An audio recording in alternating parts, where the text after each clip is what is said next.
इस कार्यक्रम के पुण्यार्चक हैं श्री विपिन श्रीमती रजनी सराफ, श्री अनिरुद्ध श्रीमती स्वाति सराफ, पुत्र पुत्री आदि कुमार सराफ, सुहानी सराफ, सराफ ज्वेलर्स, विदिशा, मध्य प्रदेश।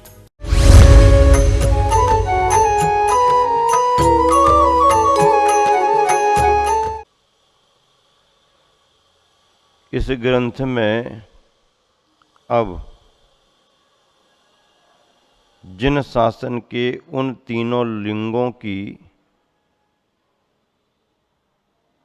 वंदना कैसे की जाती उसका विधान कर रहे हैं।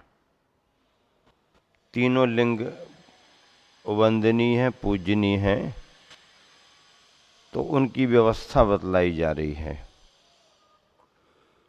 जो संजमेषु सह्यो आरंभ परिग्रहेषु विरओबि, सो होई बंदनीयो ससुरासुर मानुषे लोये।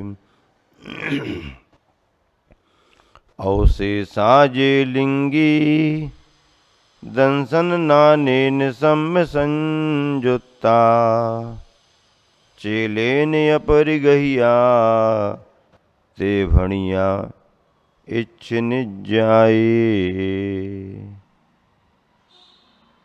सूत्र पाहुड़ ग्रंथ से 11वें और 13वें नंबर की गाथा है। अष्टपाहुड़ ग्रंथ का सूत्र पाहुड़ एक अध्याय है, उसमें से गाथाएं इस ग्रंथ में संकलित की गई हैं।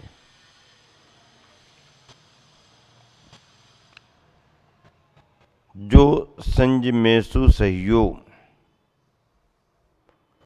आरंभ परिग्रहेषु विरओबि, सो होई बंदनीयो ससुरासुर मानुषे लोए। जो अर्थात जो मुनि संजमेषु सह्यो संयम से सहित है। मुनि कैसे हैं? मुनि संयम से सहित हैं। आरंभ परिग्रहेषु विरो, आरंभ और परिग्रह से विरत हैं। मुनि महाराज संयम से सहित हैं और आरंभ परिग्रह से विरत हैं। आरंभ परिग्रह से विरत होना तो बहुत जरूरी है भैया, संयम से सहित होना भी जरूरी है। आचार्य समंतभद्र महाराज जी ने भी रत्नकंडक श्रावकाचार में मुनि अर्थात गुरु का स्वरूप बतलाया है। विषय आशा वशातीतो निरारंभो परिग्रह, ज्ञान ध्यान तपो रक्तः तपस्वी सा प्रशस्यते। विषय आशा वशातीतो, विषयों की आशा के जो वशीभूत नहीं हैं, अर्थात जिनके मन में विषयों की आशा नहीं है। निरारंभो निपरिग्रह, आरंभ से भी रहित हैं और परिग्रह से भी रहित हैं। विषयों की आशा यानी पंचेंद्रीय विषयों का पोषण करना, इंद्रियाधीन प्रवृत्ति करना, इंद्रियों को अपने विषय व्यापार के लिए स्वतंत्र छोड़ देना अथवा उनको स्वच्छंद होने देना, ये सब विषयाशा की प्रवृत्ति है। लेकिन इंद्रियां विषय व्यापार में संलग्न ना हो और स्वच्छंद तो हो ही नहीं। दूसरी बात, आरंभ और परिग्रह का संबंध न जुड़े। आरंभ का अर्थ है उत्पादन। आरंभ का अर्थ क्या होता है? उत्पादन। और परिग्रह का अर्थ होता है उत्पादन से जो अर्जन हुआ है उसका संग्रह करके रखना। क्योंकि आरंभ में हिंसा होती ही होती है। आरंभ के साथ अहिंसा का व्रत पूर्ण रूप से नहीं पल पाता है। जहाँ पर आरंभ है वहाँ पर हिंसा का संबंध है। बहु आरंभ महा आरंभ में तो है ही, अल्प आरंभ में भी थोड़ा थोड़ा है। आरंभ और उससे अर्जित जो भी संचित हुआ वह परिग्रह होता है। परिग्रह का संबंध हो तो संरक्षण भी करना पड़ता है। यहां वहां ना हो जाए इसकी चिंता करना पड़ती है। बढ़ता नहीं है तो भी चिंता होती है। सुरक्षा के लिए चिंता करना पड़ती है। परिग्रह चिंता का कारण ही है। बाहर से जो धन ध्यान आदि का संग्रह है वो तो परिग्रह है ही, किंतु आचार्य महाराज कहते हैं कि बाहर के परिग्रह के अभाव में भी परिचित्त परिग्रह, मन के अंदर जो उसके प्रति लगाव मूर्छा का भाव है वह भी परिग्रह है। मन से भी मूर्छा का भाव हटे और परिग्रह का संचय ना किया जाए, ये अपरिग्रह महाव्रत है। निरारंभो अपरिग्रह, आरंभ से रहित और परिग्रह से रहित। चलो भाई, इंद्रियों का विषयों की ओर जाना नहीं हो रहा है, आरंभ भी हम नहीं कर रहे हैं, परिग्रह का भी संबंध नहीं है, तो अब क्या करें? अरे तो ऐसे ही थोड़ी फ्री बैठे रहेंगे। ज्ञान ध्यान तपो रखता, ज्ञान के और ध्यान के तप में लग जाओ। ज्ञान ध्यान और तप तीन बातें नहीं हैं। ज्ञान और ध्यान ही अपने आप में बड़ा तप है। ध्यान अंतरंग तपों में अंतिम तप है। ध्यान से बड़ा कोई तप नहीं है। अपने और पर के हित साधने में, यानी स्वपर कल्याण करने में जो हमेशा तत्पर रहते हैं। स्वार्थ त्याग की कठिन तपस्या।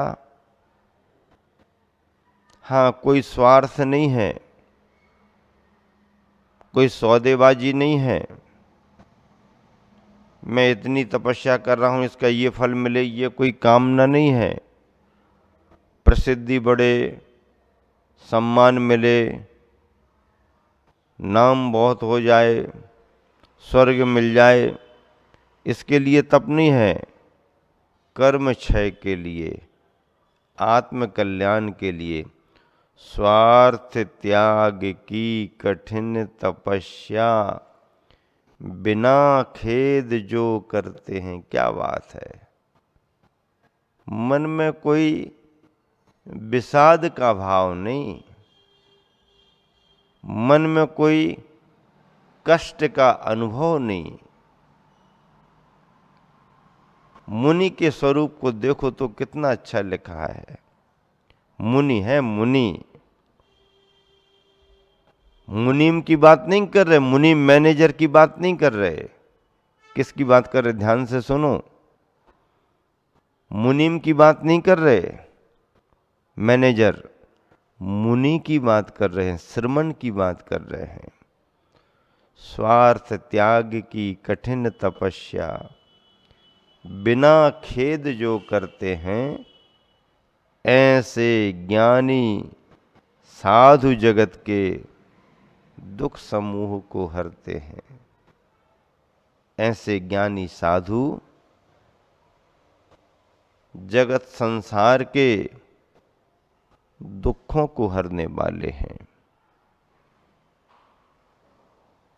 कितना बढ़िया भाव मुनि के स्वरूप में आया है। इंसान हैं, शरीरधारी हैं, उनके शरीर को सर्दी गर्मी लगती है,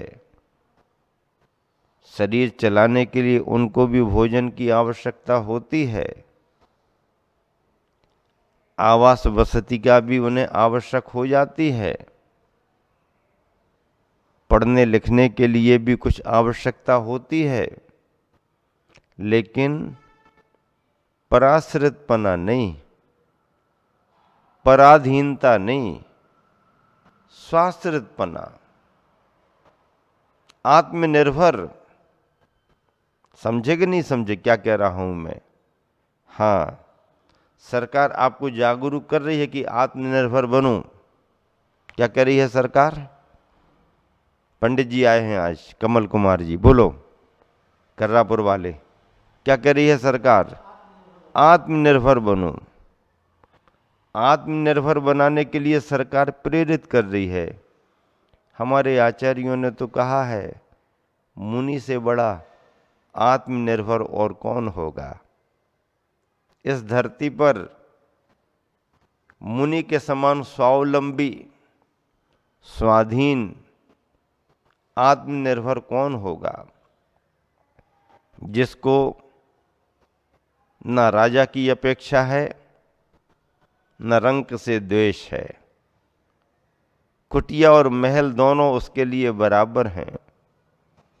कांटे और फूल में फर्क क्या पड़ता उनको? मुनि के स्वरूप में ये आता है। कांटे हों या फूल, फर्क क्या पड़ता बोलो? क्या कांटे हों या फूल, फर्क क्या पड़ता बोलो? कुटिया हो या महल, आंख भीतर की खोलो। क्या कुटिया हो या महल, आंख भीतर की खोलो। माटी हो या स्वर्ण, जागना तो भीतर है।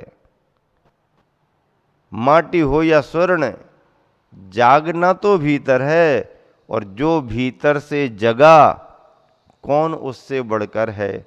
जो भीतर से जगा, कौन उससे बढ़कर है? मुनि का स्वरूप, कांटे हों या फूल, फर्क क्या पड़ता बोलो?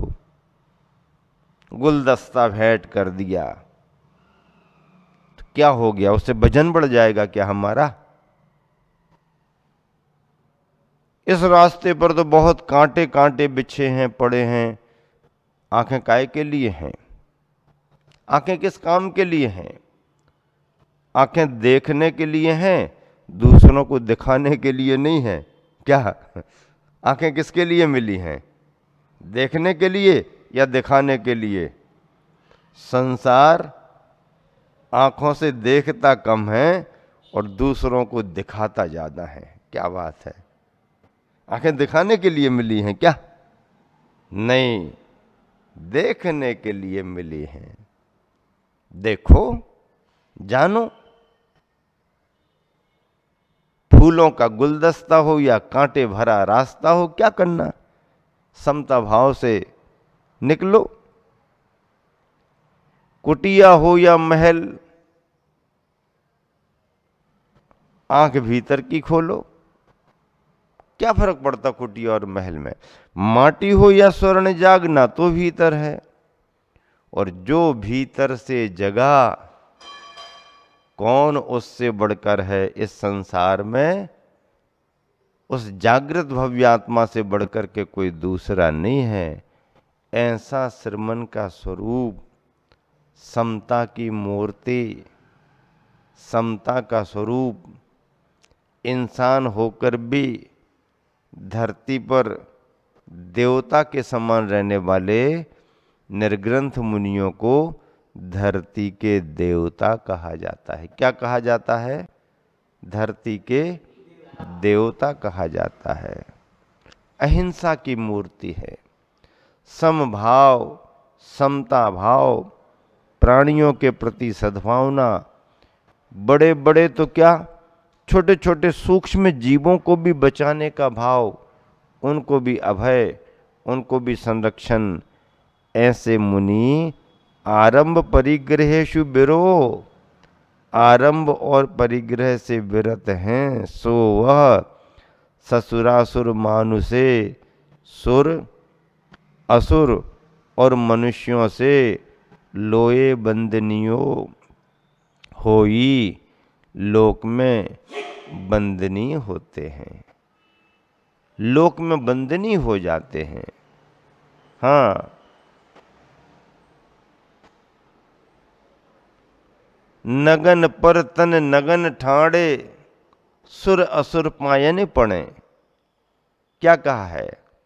पूजन की पंक्ति है, आकिंचन धर्म की पूजा में ये पंक्ति आई हैं। नगन पर तन नगन ठाड़े, सुर असुर पायन पड़े। नगन पर तन नगन ठाड़े, इसका अर्थ क्या है? बहुत लोग नहीं समझते हैं, लेकिन इसका अर्थ यह है, नग यानी पहाड़। नग कैसे कहते हैं? पहाड़ पर्वत को कहते हैं। और नगन नग्न मुद्रा को कहते हैं। तो नग को नगन कर दिया कवि महोदय ने। कवि महोदय ने नग शब्द को नगन कर दिया। तो नगन पर, नग पर यानी पहाड़ पर, नगन पर तन नगन ठाड़े, पहाड़ पर्वत पर नग्न तन से दिगंबर मुद्रा से खड़े हैं। और ऐसी दिगंबर मुद्रा को देख करके सुर असुर पायन पड़े, सुर और असुर उनकी वंदना कर रहे हैं।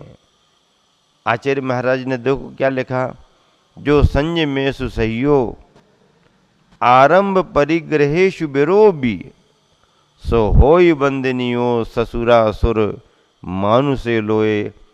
आरंभ से रहित, परिग्रह से रहित और संयम से सहित। संयम से सहित का मतलब है रत्नात्रय से सहित हैं, सम्यक चारित्र से सहित हैं। ऐसे मुनिवर जो जिनेंद्र भगवान का स्वरूप है, प्रथम चिन्ह है जिन शासन का, जिन मुद्रा, उस जिन मुद्रा को सुर असुर वंदना करते हैं, मनुष्य जन वंदना करते हैं। यह मुद्रा धरती पर वंदनीय मानी गई है। हाँ, क्योंकि तप का सम्मान है, त्याग का सम्मान है, वैराग्य का सम्मान है, राग का, हिंसा का, असंयम का सम्मान नहीं है। वीतरागता और वैराग्य का सम्मान किया जाता है।